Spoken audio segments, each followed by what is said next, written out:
Good morning, traders. Welcome to today's market review. This is Razak at CMTrading. Today is December 15, 2022, and today is Thursday morning. So looking at the highlights of the day, the U.S. market settling after the FOMC rate statement comes out. Now looking at the major economic events of today, starting out at 2 p.m. South African time, out of Great Britain, we have an official bank rate decision coming out. And then out of the European Union, at 3:15 South African time, main refinancing rate coming out, and then 3:30 out of the United States, core retail sales coming out. So lots of numbers coming out today. Looking at the various markets, starting out with the Forex symbols, the euro continues to trending higher. I'm going to take a look at that and looking at the indices, the Dow Jones and the NASDAQ both take a break out of a roller coaster ride this past week. Look at commodities, gold retraces at resistance, and oil backs down after a nice run up. Now lastly, looking at stocks, Tesla continues to trade lower as the tech stocks taper off. Now lastly, looking at Bitcoin also retracing. So let's take a look at the markets and see what we can expect from today's trading.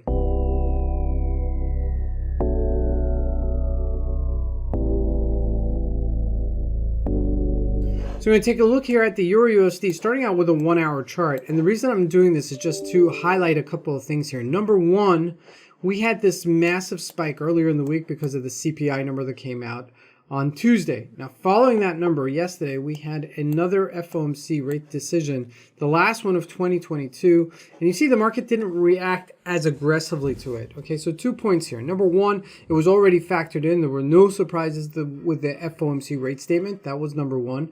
And number two, it was all on the Dow Jones yesterday. If we look at that also, we'll see the same story, is that mostly it was more affected by the CPI number than the FOMC rate statement. I think it's already factored in, and markets are just kind of letting the markets go for now to see how it'll pan out for the next six months. Looking at the GBP USD, also a nice little break on the upside that continues at 123.89.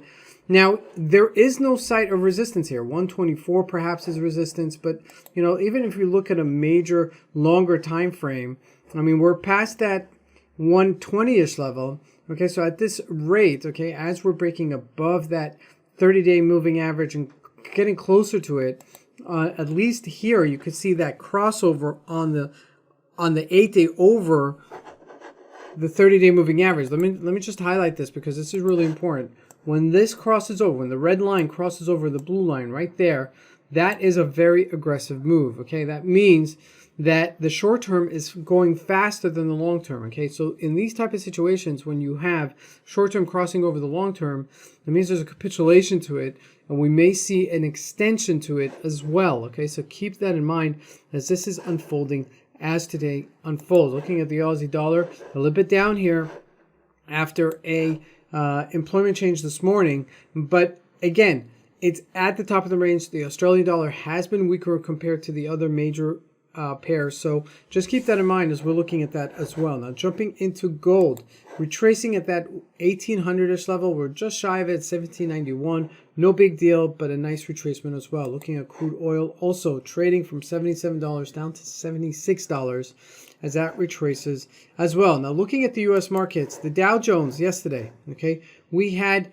a pump up to a sell-off that came right afterwards, okay, and then we had a fade opportunity and then a counter fade opportunity. So it's been a roller coaster of a ride over the past couple of days. So this is looking at a 50-minute chart. Now again, this massive spike here, and this is why I'm doing this, massive spike was CPI. This was the FOMC. So everything was really on eyes on this as opposed to this because this was already factored in. Now, it was a little bit of a pump up before the dump, but you could see here that we're just trading in a very tight range right now, okay, as this is being consolidated. Now, we're going to get into a situation that there's not going to be an expansion to the markets, but not going to be necessarily a detraction either. We kind of level off, and this might be the theme going into next year. Okay, so this is something to consider as we are watching it. Now, looking at a longer time frame, on a 4-hour time frame, you can see that. So ultimately, it did break above it, but it's right there on that trend line. Question is whether it's going to break lower or is it going to just trade sideways, which may be the case when we're looking at this. Looking at the U.S. tech, not as strong. This one didn't go as up higher, but it didn't sell off either. Okay, so it's just trading sideways for now. If you look at the individual stocks, not much doing. Apple traded down, but again, just trading sideways. I mean, if we're looking at a 1 hour chart, that's very, very, very choppy. I mean, you know, at a daily, let's look at a weekly, that's sideways trading. I mean, ultimately, that's not doing much there. Looking at Alcoa, traded right there, the moving average on each other. Okay, so this is a decisive day. JP Morgan was down on the day. Okay, but still, nothing really to write home about unless it's going to continue selling off later today. Microsoft also was down on the day, but again, just trading sideways. I mean, we're just in a very consolidated level at this area. Now, lastly, let's take a look at Bitcoin, because that did sell off decently yesterday from 18,300 level down to 17,700 level. It's a 600-point move relatively for Bitcoin. That's a big move. But this was also a response to the FOMC. Why? Not sure. Okay, so this is something that is completely in its own universe, but yet it's still being affected by the FOMC rate decision. So that, with it of it said, okay, maybe Bitcoin is coming into our realm of regulatory bodies, perhaps at one point, but this is yet to be seen whether or not it's going to be, you know, something that we're going to absorb in the future as well. This is Fred Razak. I wish you guys a great trading day.